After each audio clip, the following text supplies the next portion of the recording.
gauz estrategia ikasi dugu Unairekin. Azaldu dezakezu? Zaudenean sarrera bat egiteko, bota zu bakarrik badituzu bi ondoan, pasatu beraiek eta beraiek egitea sarrera. Eta azaldu dugun gauzaren bat zaila egin zaizu ulertzea. Eta beste taldeari begira, noren jarrera uste duzu izan dela deigarriena? 10 ondo jolastu duelako, aunque egin du kasi guztia bera bakarrik, baina ez du jolastu txartu. Bai, oso ondo. Eta besteren bat, igual? Bai, 14 edo 11 ez dakizen.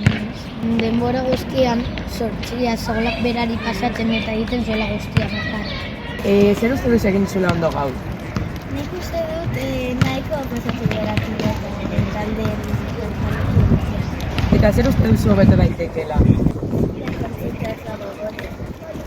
Kontzentrazioa. Nola sentitu zara partiduan zehar? Egon zara soinekatuta?